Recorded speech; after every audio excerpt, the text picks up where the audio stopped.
Muito bem, nosso Oriente-se hoje com um sabor especial, né, Débora? Hoje está gostoso, né? Muito gostoso.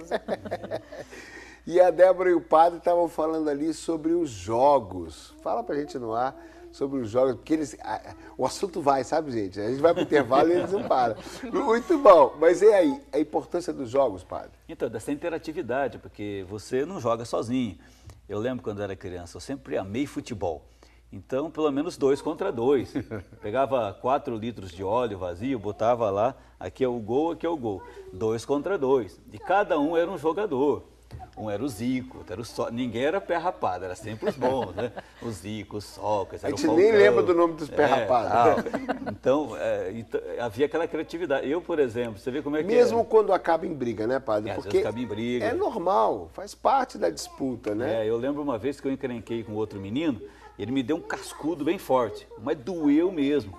Precisa que a minha cabeça ficou um balão gigante. Nunca mais voltou normal? Não, ficou grande. Aí você aprende, ó, não vou ficar mexendo, ficar encrencando com os outros. O cara me deu um cascudo, doeu. Então não é seu pai, sua mãe, é lá no lúdico, na brincadeira.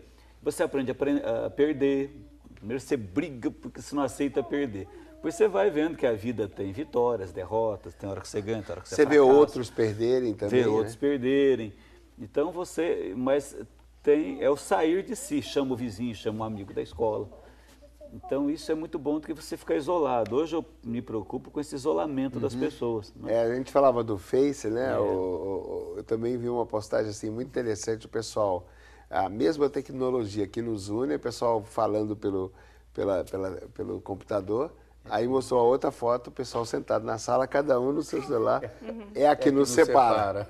Né? E tem isso, tem que saber usar. E hoje a gente tem as ferramentas que tem os amigos. Eu tenho Facebook.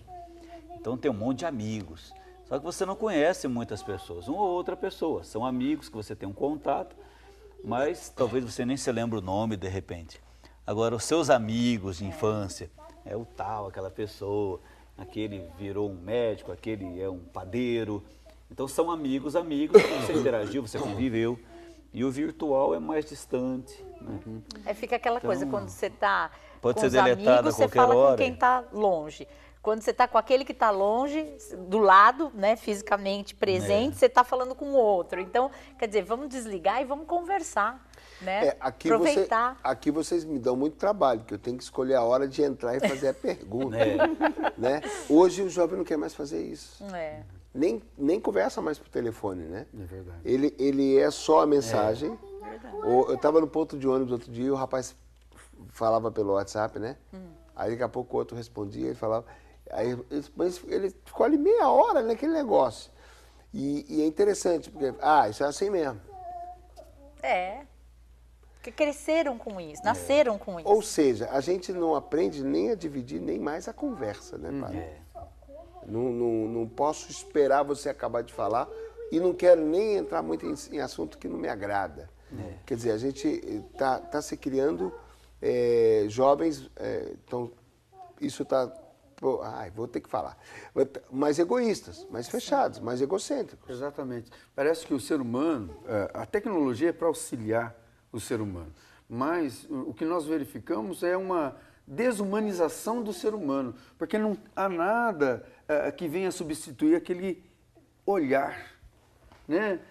Aquela conversa direta, o sorriso, o toque. Então, ótimo que nós temos as ferramentas sociais, né, promovido pela internet, mas nada substitui aquele encontro, né, do compartilhar, né, do olhar, né, que você conversa não só pela fala, mas pela troca da sua presença Só ali. uma pergunta, desculpa, tá? Pode fazer, padre. E na escola, como é que fica o pessoal com celulares É na isso que eu ia perguntar agora. Você Pois tem é, alguma... tem sido ainda um grande desafio, A escola porque proíbe, a escola todo proíbe, porque não aprendemos ainda a utilizar essa ferramenta dentro da sala de aula.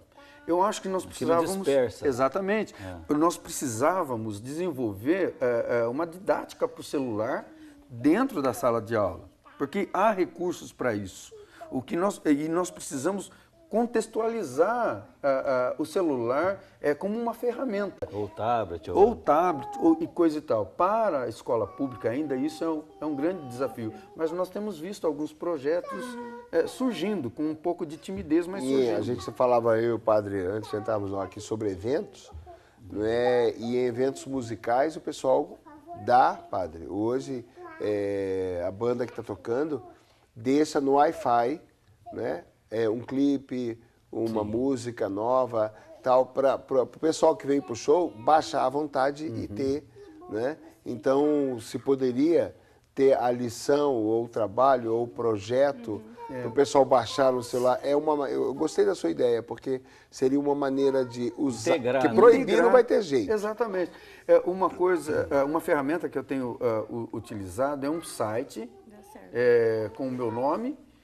E eu digo para os meus alunos, todo o conteúdo que nós estamos aqui tratando em sala de aula, você pode levar para onde você quiser, através do seu celular, através do seu tablet, lá em casa, no seu PC. É só acessar e a gente continua o nosso bate-papo. Ele pensa lá na frente, Lércio. Tá certíssimo, é por aí mesmo. Porque a nossa geração é essa. E tem dado certo, né? E tem dado certo. O pessoal Sabe tem o que entrado? aconteceu? Tem entrado.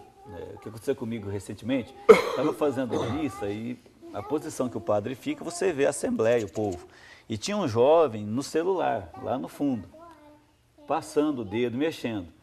E eu fazendo lá a celebração, ai meu Deus do céu, aquele cara, aquele jovem lá naquele celular, pô, você não... Se tivesse uma pedrinha ali, né, padre? Não, mas aí o que acontece? É o que você falou, a gente tem que tentar entender o hoje.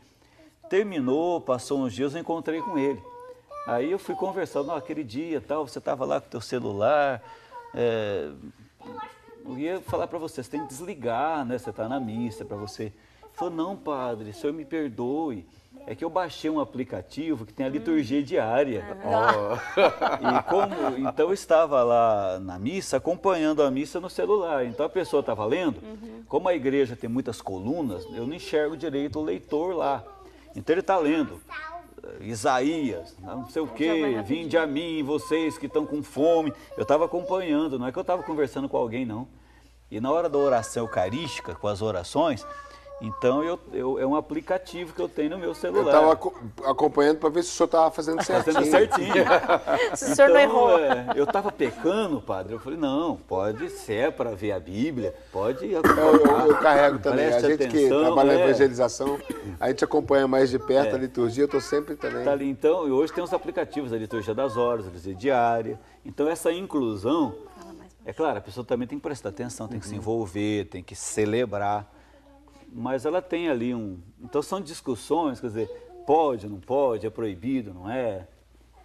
Quer dizer, a gente sempre tem que manter um pé no essencial, né? Vai perder um salto da liturgia diária para o WhatsApp também 2 minutos, né? Exatamente. Não, a missa está acabando, velho, te espero lá na pizzaria. Peraí, vamos fazer uma síntese aqui. A gente pode perfeitamente fazer um uso, hein, padre? Na hora da leitura. Acabou. Porque para dar um salto Acabou, não. Acabou a leitura, acabou o uso. Amor, me espere na pizzaria que o padre está acabando a missa. Não é mesmo? A gente tem que ter uma pedagogia, como você está falando.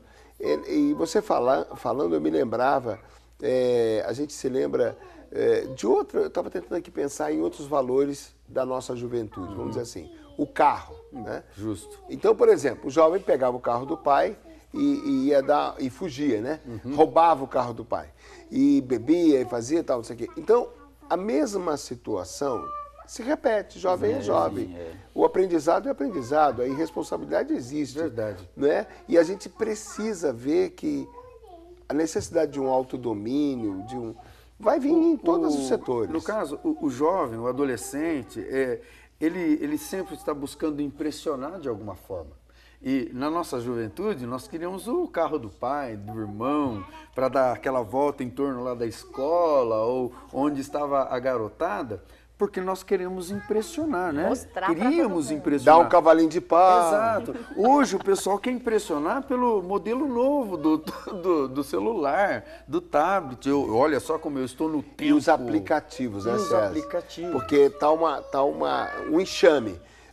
surgiu um negócio que a galera gostou, todo mundo já tem, um vai passando, todo mundo, no instante está todo mundo naquele novo jogo. Isso mesmo. Mas são ótimos, né? Eu vejo os aplicativos assim como uma forma... Sim. Eu tô aprendendo, né? Eu tô bem matura com essa coisa. E coisas né? que vão entrando em extinção, né? E aí a gente usa novo, e ajuda. velho já, né? E ajuda muito. Eu acho que nesse caso, a escola tem que aproveitar essa ferramenta, como o professor falou mesmo, né? Tem que aproveitar essa ferramenta, trazer esse jovem para esse tipo de interesse. Aí sim, eu vou estar com o celular na sala de aula, mas em função de alguma coisa, né? Não para não prestar atenção ou não para me distrair porque a aula tá chata ou porque tem outras coisas mais importantes acontecendo. Não, eu tenho essa ferramenta de participação. Aí vale a pena. Gislene, e para os pequenininhos? Ainda o celular também pega, a coisa está ficando difícil também para os pequenos? Olha, alguns chegam a levar na mochila, assim, o celular. Mas na nossa escola, como é de ensino fundamental, não é permitido, né?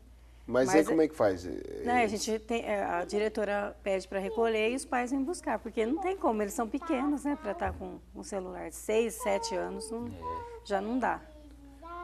Ou então botar um bloqueador que nem presídio, né? Bloqueia o sinal. Bloqueia o sinal. Aí ninguém pode falar com ninguém. As igrejas também, viu, padre? Bloquear o sinal. Porque o aplicativo da liturgia não precisa de internet, que eu tenho, viu? Não. Tem uns que precisam. Baixa, mas ele fica no seu celular. Ou seja, não precisa da internet. Né? Mas é muito interessante isso, porque, na verdade, a habilidade que a gente tem que ter... Ela é em todas as áreas, né? É verdade. Como pai, como professor, como padre, como comunicador, como alguém que acompanha, acolhe e forma e ajuda. A gente precisa estar sempre se atualizando. Uma das coisas que eu mais gosto na vida, padre, é essa questão da... A gente vai morrer crescendo. Eu acho isso lindo. A gente vai morrer ainda aprendendo. A gente vai morrer ainda se convertendo. A gente vai morrer ainda... olhando para as coisas e se encantando. A vida não tem como se tornar um tédio. Santo Agostinho falava assim, no dia que você parar e disser, já fiz muito, até aqui já basta, olha, já fiz bastante, cumpri minha missão. No dia em que você disser isso, você começa a morrer. Então, por isso que a gente não pode deixar de sonhar. Né? Tanto que os grandes homens na humanidade, ou os grandes homens até na fé, foram loucos, sonhadores. Né? Você pega um Dom Bosco, por exemplo, né? O homem teve que tirar a água da pedra. Né? São Francisco, e a gente pega um Einstein, a gente pega uns caras que foram geniais e que são geniais, Steve Jobs. Né? Steve Jobs fala do desafio de uma maneira tão brilhante que ele fala, quando você estiver sendo desafiado, com medo de correr risco, como é que vou ficar se der errado? O que vão pensar de mim se der errado? Lembra da morte. É verdade. Porque você vai morrer um dia. E tudo vai ficar aí. Então a sua perda já é inevitável. Então não correr risco, por quê? Vale o desafio, né? Vale o desafio. Houve um tempo na história em que o homem acreditava na planicidade do planeta. Medo de se aventurar às grandes navegações e chegar no limite e cair. Né? Mas quando o homem é influenciado pelos novos conhecimentos, né, de que, olha só, o mundo é redondo, e se aventuraram às navegações, descobriram um admirável mundo novo. Né? E nós precisamos olhar para os nossos educandos, para as nossas crianças, como uma grande oportunidade de estender os nossos horizontes, por compartilhar valores. Isso. Resgatar os valores Eu perdidos. penso, César, que isso é se tornar mais gente. Exatamente. É mais gente.